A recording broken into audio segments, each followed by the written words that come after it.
Yo, what is going on, guys? Welcome back to another video, and today we are officially starting the Assassin's Creed 3 review. Before I start this video, I just want to say please leave a like, subscribe, and help me reach to 100 subscribers. Alright, let's get started. So, I'm not going to be explaining how I do my reviews anymore before each video, but there's a new thing that I'm going to have to talk about because this game is the first game I actually have done DLC for. So for the DLCs, I won't count it for the rating review or like the rating, but I will be mentioning the DLCs of games in the reviews, but they won't count for the rating. All right, let's get started. So yeah, I think I'm gonna talk about the modern day.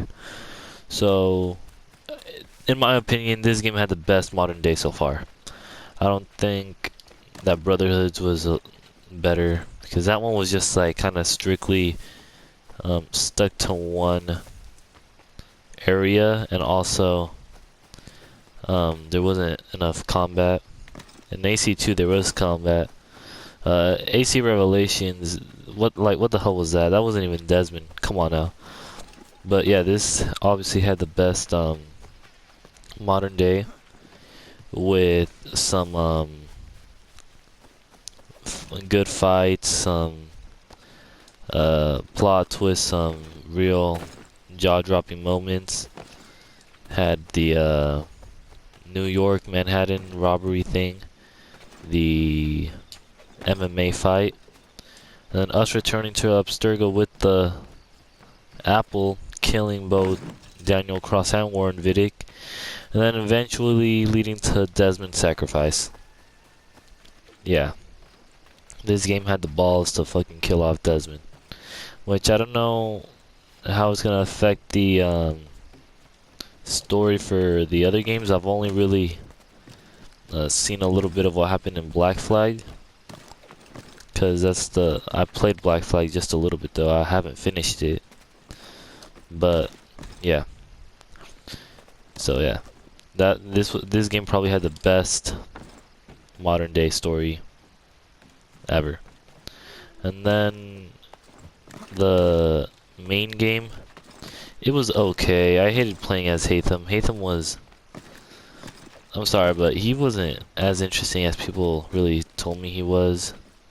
For me, he was just a character that was just kind of there just to be there.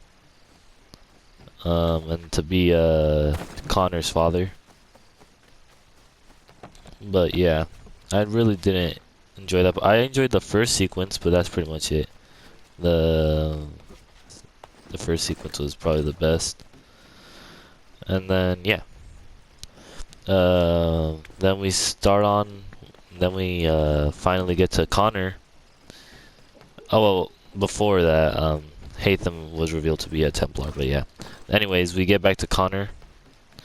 And as kids, he creates a vendetta with Charles Lee, and then Charles Lee ends up burning his his village down, and killing his mom, which sparks up Connor's revenge quest. So he goes out, finds Achilles, asks how to be an assassin, gets trained, yada yada yada, and yeah, he goes out, but then he finds out that there's something bigger to fight than just revenge, which is, you know, taking down the Templar Order, including his own father. And yeah, seeming how he had no choice but to kill his dad, you know, it was pretty sad. Then at the end of the game, we had to go to Achilles' funeral, and we also found out that the reason why Achilles gave him the name Connor was because Achilles' actual son was named Connor. And yeah. Gameplay wise, this game looks it looks better than the Ezio trilogy by a long shot. The person's body structure actually looks like real bodies this time, instead of like blocks kind of just put together. Um, what else? The graphics look way better. I like how you can parkour on trees now. That's pretty cool. And yeah, oh, the combat. The combat got real better. Talking about graphics. So. Anyways, yeah, the combat, it got real good. I liked how there's like multiple things you can do now, like the blocking, like the counter, the parry, the what's it called?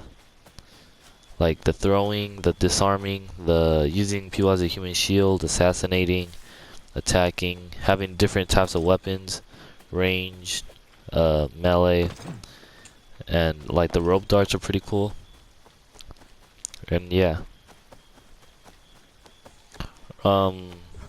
So this game was supposed to be well, not this game, but Black Flag was supposed to be a DLC, I heard, for this game. But apparently people liked it so much that you know, they just left it as a game, like a mainline game. Now I don't know how, but I don't see because from what I played of Assassin's Creed Black Flag, I don't see how they kind of made a DLC out of Black Flag. Black Flag has, I'm not gonna lie, it has kind of just a teeny tiny bit of, like, for me, in my opinion, has worse graphics in this game. Just a tiny bit. It looks like the color palette hasn't been like extremely like laid out. Like it doesn't look, some stuff doesn't look real. Once we get to Black Flag, I'll talk to you guys on what I'm talking about. But yeah, so I don't see that. I like the mentions of Edward in this game though. You know, the little mentions that we get. And yeah. Now going on to the DLC, it was kind of trippy. I didn't know what was going on. I thought we were in a different universe. I didn't think we were playing as the same Connor as we were. But yeah, it was cool to see a different side of the world, not of the world, but of the game. Like, seeing how things could have been worse if, you know, George Washington took the apple. I don't know when that took place, when the vision took place, but, you know, it happened. The powers, ooh, they were so cool. At first, I wasn't really a big fan of the wolf cloak, but then we got the eagle flight and bear might. Bro, I was so invested in that. It was actually really fun to, you know, use the powers. Actually have more of a sci-fi kind of fight in an Assassin's Creed game. Yeah, that was really cool. I don't know, because there was no one in that in the DLC that actually spoke the native language Connor speaks, because everyone was speaking English, even the elder. In the main game, she spoke the native language, but in this game she was talking in English. So I don't know if like the characters who or the voice actors who made the characters didn't want to do it, or like whatever happened, like, you know. But yeah, cool game nonetheless. Definitely was a real blast playing this game. I was waiting for it while we were getting into the while we were in the Ezio trilogy. I was really trying to get to this game as fast as possible, and we did it. And now we gotta play Black Flag, which now that game is gonna be more of a grind. You guys are gonna see me doing a lot of more miscellaneous stuff on Black Flag. And yeah, dang, this was an adventure. And yeah, now for my rating in this game, I'm gonna have to give it a 6 out of 10. It was a really fun game, but I feel like there was a lot of stuff that could have been, you know, a little bit better. Like the homestead missions could have, you know, delved just a little bit deeper in the characters' lives. I know, you know, maybe the game could have delved into, you know, Connor's life a little bit more. Because Ezio, we knew the reasoning why he became an assassin and how he became an assassin.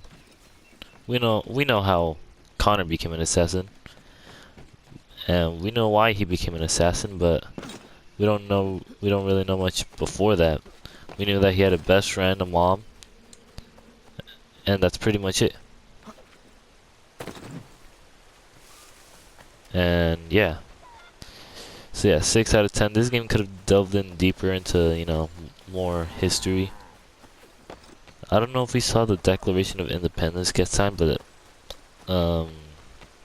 it was cool to see like how people interacted in that era. For some reason, I really like the starting part of Haytham, where you're in the theater. For some reason, I actually really like that part. And as a kid, that's like the only thing I'd do in Assassin's Creed 3 is just play the theater part.